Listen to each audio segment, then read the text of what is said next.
brasileiro vai ter que entender, em primeiro lugar, do Brasil. Essa é a premissa básica, razão pela qual a formação do economista tem deixado imensamente a desejar no Brasil inteiro. As universidades foram empobrecendo em várias direções, de tal forma que produziram um economista que, por ignorar história, por ignorar literatura, por ignorar a política, não é capaz de entender o que está acontecendo. Pode, no máximo, dar uma versão tecnocrática da crise, uma interpretação tecnocrática da crise, como se, por exemplo, todo o esforço dos economistas se resumisse a encontrar um equilíbrio entre taxa de inflação, taxa de juros e taxa de câmbio, o famoso tripé da macroeconomia que domina o debate da política econômica. Mas isso é de uma pobreza olímpica. Isso chega a ser ridículo se colocarmos os termos nesse debate. Porque, entre outras coisas, desde que se instaurou o Plano Real no Brasil, nunca se chegou a um equilíbrio entre taxa de câmbio, taxa de inflação e taxa de juros. E sabe por que nunca se chegou? Porque simplesmente é impossível chegar a isso. Porque essa política econômica ela está assentada numa economia política que o aluno tem que entender, tem que saber de economia política. Essa é a premissa aqui. Então a minha exposição tem dois pontos centrais. O primeiro, que é o esgotamento do sistema político. E o segundo é o esgotamento daquilo que se chamou uma estratégia econômica, que é o Plano Real. A coincidência dessas duas crises é que não é que paralisou o Brasil, é que está aprofundando todas as características mais nocivas do desenvolvimento capitalista brasileiro, ou seja, a dependência e o subdesenvolvimento. Portanto, já quero tirar de cara aqui, o tema nem é o problema da corrupção, tal como está sendo tratado por esse juizinho queridinho das classes médias, que é o seu juiz Moro. Esse sujeitinho que está aí, com uma popularidade. O problema nem é esse. Eu fiquei muito feliz que finalmente se prendeu de maneira arbitrária, mas o ministro da Fazenda. Porque o grosso da corrupção, a corrupção no Brasil tem 3 níveis, quero colocar já aqui a tese para descartar. Tem o primeiro nível, o município, os pequenos municípios aqui do Piauí. Picos. Se tiver corrupção na Câmara de Vereadores de Picos, ou na Prefeitura Municipal, sai no Jornal Nacional. Alguém roubando a merenda vai aparecer lá. Vai sair na página dos principais jornais daqui. Escândalo em Picos, corrupção, etc. Esse nível da corrupção do grande varejo, isso é bem divulgado. Não há problema nenhum. Corrupção na Câmara de Vereadores, na Prefeitura de Pindamonhangaba, lá no estado de Santa Catarina, isso também sai. Isso é uma profusão, tem notícia todo dia. Já a corrupção vinculada ao sistema, por exemplo, das privatizações, isso já é mais rarefeito. Só vou dar um exemplo da gravidade. Quando a Companhia Vale do Rio Doce foi privatizada, ela foi privatizada por 3,3 bilhões de dólares. Ela foi privatizada por 3,3 bilhões. Nesse ano em que ela foi privatizada por 3,3 bilhões, o faturamento bruto dela foi de 5 bilhões. Que tal? Isso era uma notícia para estar na capa do Globo e do Jornal Nacional. Não obstante, não apareceu, por razões óbvias.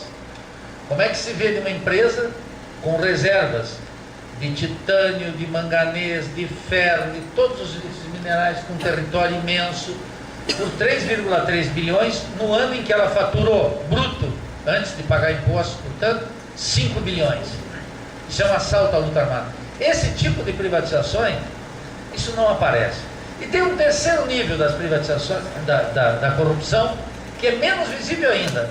É a corrupção vinculada ao Banco Central e ao Ministério da Fazenda, particularmente ao sistema de dívida e ao tema do câmbio. Esse é insuspeito. Nós nos inteiramos que houve uma desvalorização do real quando abrimos o jornal. Ontem o Banco Central determinou uma nova taxa de câmbio que era de 1,5 e passou para 3, 100% de desvalorização. Nós nos inteiramos pelos jornais. Os grandes bancos se inteiram antes, guardam posições, tem aquilo que muita gente chama inside information, que é a informação privilegiada, que é corrupção da braba, como é que 7, 8 bancos, e a gente observa isso, comprova isso, quando no final do ano eles apresentam o lucro nos seus balanços, e vamos verificar que grande parte do lucro adquirido no ano foi fruto precisamente da movimentação com o câmbio. Esse terceiro nível da corrupção, esse país está atravessado pela desigualdade. Menos de 16% da população controla 85% da renda no país. Percebe? Vou dar um segundo dado. No Brasil, mais de 80% da população ganha até 3 salários mínimos, cerca de R$ 2.600, quando o salário mínimo necessário, indicado pelo DIEESE, é R$ 3.700. Quer dizer, mais de 80% da população economicamente ativa no Brasil não ganha sequer o salário mínimo necessário para a reprodução das condições normais. Esse é o mercado de trabalho. O mercado de trabalho não é o Eike Batista. Eu, como professor universitário, estou fora desses 80%. Eu estou aqui, eu quase estou junto com o Eike Batista. É claro que de forma um pouquinho mais modesta, obviamente. Mas o que eu quero dizer? A desigualdade é tão gritante no Brasil que eu fico entre os 10% mais ricos como professor universitário. Veja o escândalo de que se trata. Esse país, portanto, está grávido de um gigantesco conflito de classe. De um lado, a classe dominante, vamos chamar assim, composta de quê? Os grandes banqueiros, os grandes latifundiários, os grandes comerciantes, os industriais, as multinacionais, e outro, uma massa da população, que ainda que possa se sentir de classe média, é na prática classe proletária. Vive do salário e ganha até 3 salários mínimos. Não adianta o abobado achar que entrou no shopping center e que ele já está na classe média. Não adianta o ignorante achar que ele consumiu alguns produtos, como isso aqui, e ele já está navegando na onda, por cima da carne seca. Não está. Ele está no andar de baixo, no proletariado brasileiro. Nessas circunstâncias de um gritante conflito de classe, o que nós teríamos que ter no sistema político? Partidos políticos que expressassem essas contradições. A partir de 1994, algo de novo começa a mudar no Brasil. O que começa a mudar? Se instaura o Plano Real, que eu vou falar sobre ele na segunda parte da minha exposição. E o Plano Real tinha um inimigo central. Nas sociedades periféricas, subdesenvolvidas como a nossa, a inflação é de fato um problema. Por quê? Porque a classe trabalhadora só tem para se defender da inflação o recurso à greve. E se vocês verificarem no DIEESE, a curva da inflação e o número de greves, vão verificar que quando a inflação é alta, o ativismo sindical é intenso, as greves se multiplicam. Os trabalhadores perdem, porque na corrida entre salários e preços, os trabalhadores estão sempre atrás. Precisam fazer um esforço gigantesco, precisam fazer as greves são reprimidas, os sindicatos estão sob intervenção, a justiça trabalhista opera cada vez menos contra os sindicatos, mas os trabalhadores recuperam alguma coisa do poder corrosivo que a inflação exerce sobre os salários. Os capitalistas, do outro lado, remarcam os preços e se defendem. As classes médias têm mecanismos de poupança e se defendem. As classes subalternas, aquelas que estão nos sindicatos, os trabalhadores, essas são efetivamente as mais prejudicadas com a inflação. A partir de uma constatação que é real, a classe dominante fez uma formulação que é fictícia. Identificou na inflação o principal inimigo do homem. A inflação é o principal inimigo do homem. Então, tem que acabar com a inflação. Para acabar com a inflação, se estabeleceu o Plano Real, que eu vou estabelecer qual foi o mecanismo do Plano Real. Na medida em que a inflação não foi controlada, mas foi reduzida drasticamente no Plano Real, é claro que o poder de barganha dos sindicatos diminuiu drasticamente.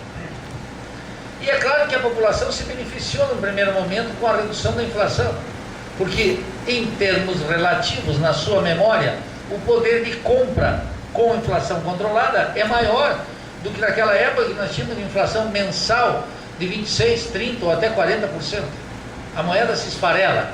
Mas não é porque está preocupada com a moeda se esfarelar e o poder de compra dos trabalhadores diminuir que a classe dominante luta contra a inflação.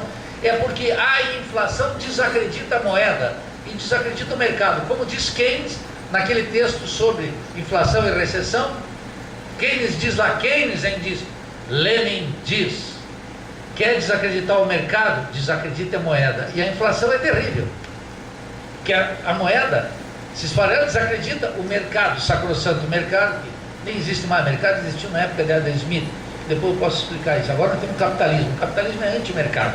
O capitalismo não tem nada com o mercado. O mercado só existe na cabeça desses estudantes que estão com essa religião do liberalismo aí, financiado pela Embaixada dos Estados Unidos. É cristão novo, eu vou explicar isso aí depois. Porque é um pessoal assim, gente boa, assim, devoto, e eles são devotos, estudantes pela liberdade, para é uma espécie de religião, é uma nova religiãozinha. E eles são muito ignorantes sobre a história do capitalismo. Eu quero conversar especialmente com essa gente, para a gente discutir aqui. Então o que acontece? É claro que o Keynes sabia, quer desacreditar o capitalismo, desacredita a moeda, desacredita o mercado. O que acontece? Os trabalhadores vão na luta contra a inflação e no ativismo sindical os trabalhadores se politizam, e aí está o problema central. Por isso que controlar a inflação é fundamental para baixar o ativismo sindical e ter uma classe trabalhadora bem comportada, como vocês podem ver nós temos hoje, finalmente.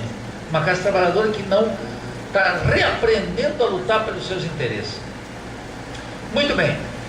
O controle inflacionário devolveu um certo poder, a diminuição da inflação, porque ela nunca foi eliminada no Brasil, restituiu um certo poder de compra para os trabalhadores, que em períodos de diminuição da taxa de desemprego, confere ganhos que podem ser reais, ainda que mínimos, 1, 2, 3%, ou uma diminuição relativa da perda, aquela perda sistemática que a inflação elevada tem, aquilo desaparece e os trabalhadores passam a ter a sensação de que a casa está entrando em ordem e que eles estão ganhando de alguma forma. O imenso consenso criado em torno do Plano Real para o controle da inflação deu uma popularidade para o presidente Fernando Henrique Cardoso extraordinária. Ele ganhou direto uma eleição e a reeleição. Foi em cima disso, não foi em cima de outra coisa. Ele mesmo explica isso. E nos livros que eu estou expondo aí, que trouxe aí à venda para vocês, a gente coloca lá as citações literais de Fernando Henrique Cardoso, como é que ele sentiu uma estratégia, ele, Gustavo Franco, o pessoal, todo esse grupo de economistas que vinha da PUC do Rio de Janeiro, como é que fizeram essa estratégia orientada também com os assessores do Fundo Monetário Internacional. Bem, esse controle inflacionário deu uma grande legitimidade para o sistema político. Observem que teve duas figuras que se opuseram ao Plano Real. A primeira delas, um sujeito chamado Leonel de Moura Brizola, foi o primeiro. E o Brizola tinha um raciocínio muito simples e muito sábio. O que é bom para os Estados Unidos é ruim para o Brasil. A Rede Globo vai para lá, nós temos que ir para cá. Brizola, sabedoria do gaúcho, do homem da pampa, que é o homem simples, não tem essa conversinha de modelo matemático da ISLN, sacou? É um negócio mais fecundo, mais fundo, que vai na alma do país. Então o Brizola diz assim: mas se a Rede Globo vai para lá, nós vamos para cá. E o outro que se opôs foi precisamente o presidente Lula. Se opôs ao Plano Real, ainda que a Luiz Mercadante saiu apoiando.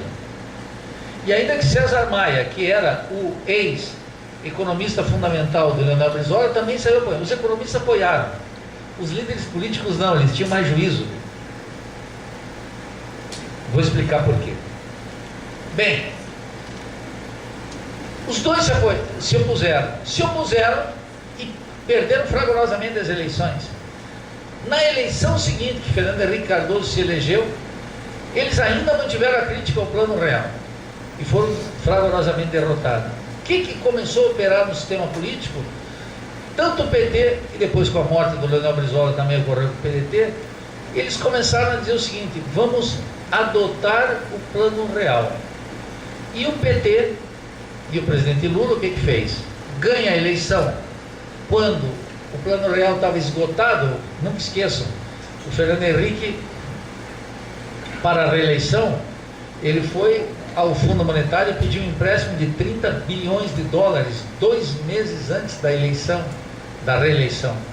E no final do seu segundo mandato, ele quebrou de novo, o Plano Real quebrou de novo, e ele foi pedir um empréstimo de 50 bilhões de dólares para o Fundo Monetário Internacional. Naquele momento, era outubro, as eleições eram em novembro, o presidente Lula soltou uma carta, que era aquela famosa carta aos brasileiros, que dizia o seguinte: olha, apoiamos a estratégia do Plano Real. O que significou? Que aquele movimento que parecia de uma esperteza política para ganhar a eleição, ele acabou aproximando petistas e tucanos, que começaram a ter cada vez mais a mesma crença. No que? Na estratégia econômica. E ao assemelhar esses dois programas econômicos, o petismo disse o quê? Roubamos as bandeiras do PSDB e agregamos o quê? Agregamos um programa social que os tucanos nunca tinham. Os tucanos eram caracterizados por uma imensa insensibilidade social. E o petismo era caracterizado por alguém que ganhou a racionalidade dos tucanos, mas tinha a capacidade de atender às demandas sociais. Isso que parece ter sido, naquele momento, uma operação sábia de estratégia eleitoral, de como ganhar, não é? Que na verdade é um cinismo, é ganhar sem dizer a verdade ao povo, que é o que falta, políticos que digam a verdade ao povo, que não temam o povo, que esclareçam o povo, mesmo quando o povo está convencido de algo que é ruim, mas está convencido que é bom. O político verdadeiro tinha que abrir na televisão e dizer: olha, isso aqui é absolutamente ruim, e explicar as razões pelas quais é ruim, não temer a perda da popularidade. No Brasil isso começou a afunilar, e petistas e tucanos começaram a se assemelhar. E quando petistas e tucanos começaram a se assemelhar, o que aconteceu? A grande maioria da população foi começando a ver que não tinha mais representação. Bastava votar tanto no petista quanto no tucano. De tal forma que vocês podem ver que hoje a ex-senadora Marta Suplicy, que foi petista, foi prefeita de São Paulo, concorre agora pelo PMDB, dizendo que nunca foi, na verdade, petista. O ex-presidente Lula diz: olha, eu na verdade sempre fui um liberal pragmático. O que foram? Acabando-se a diferenciação. E por que essa diferenciação é importante? É importante porque numa sociedade atravessada pelo conflito de classe, os partidos políticos têm que expressar essas contradições. Mas é muito claro, uma sociedade democrática tem que ter partidos antagônicos. Não tem que ter bom mocismo aqui. Uma sociedade atravessada pela desigualdade, pela violência, pelo racismo, pela desigualdade regional, pela desigualdade de classe, tem que ter partidos antagônicos. Partidos que não se falam, partidos que peleiam contra. Não é o exercício do bom mocismo. O bom mocismo é o cínico. Somos todos simpáticos, cordiais, e estamos todos no mesmo barco. Como estamos todos no mesmo barco? O latifundiário e o camponês? O banqueiro e o operário? Que conversa é essa? As classes médias empobrecidas que vivem na favela e as classes médias enricadas que vivem nos bairros nobres? Como é que estamos no mesmo barco? Como estamos no mesmo... Somos do mesmo país, somos todos brasileiros, mas temos projetos distintos. Os partidos têm que manifestar essa desigualdade. Sabe para quê? Para que o sistema seja democrático. Para que você, numa eleição, possa escolher o partido A, que é antagônico ao partido B, e que é antagônico e defende um programa completamente diferente. Quando é que isso apareceu claro para a população que o sistema era o mesmo? Apareceu na última eleição presidencial. Na última eleição presidencial, a presidente Dilma apresentou um programa que foi defendido pelo ministro Guido Mantega, basicamente. No outro lado estava o senador Aécio Neves, tucano, que defendeu um programa ultraliberal, defendido pelo economista Armínio Fraga, um banqueiro. Bom, dono da Gávea Investimentos, mundo das finanças. Eram dois projetos diferentes. Lembram na campanha? Aécio defendendo as privatizações, ia restar muito pouco do Banco do Brasil, da Caixa Econômica, do BNDES, uma redefinição completa do controle do investimento público, um programa ultraliberal. E do outro lado a presidente Dilma dizendo: olha, isso não pode ser feito, era um programa de natureza keynesiana, mais ou menos keynesiano que ela defendeu. Para surpresa da grande maioria da população, não minha, porque eu tenho um programa no Rio de Janeiro que vocês podem ouvir, que é um faixa livre, que eu já estava dizendo um ano antes, dizendo assim, é o mesmo programa. É a presidente Dilma que quer aplicar o programa do Aécio, só que mais lentamente. E o Aécio quer aplicar o programa da Dilma, só que mais rapidamente. Mas ambos professam o mesmo credo. E assim, esse é o que eu chamo, pegando a impressão do meu amigo Gilberto Vasconcelos, o sistema petucano. Não é petistas contra tucano, é o petucanismo. Parece que tem divergências, e no parlamento até brigam, até se matam, até destituem a presidente, chamam-se de tudo, mas quando vai na hora de ver o que tem que aplicar o programa econômico das grandes medidas, é basicamente igual, e vou depois tratar a questão social. O sistema político atual, vejam que não foi o parlamento que acabou com o sistema privado de financiamento de campanha, foi o Supremo Tribunal Federal. O sistema político não consegue fazer, o parlamento não consegue fazer. O parlamento não consegue fazer um sistema de um voto, uma cabeça, e restituir os estados uma certa proporcionalidade. O sistema político não consegue acabar com o Senado. Quer coisa mais escrota do que o Senado? O Senado tinha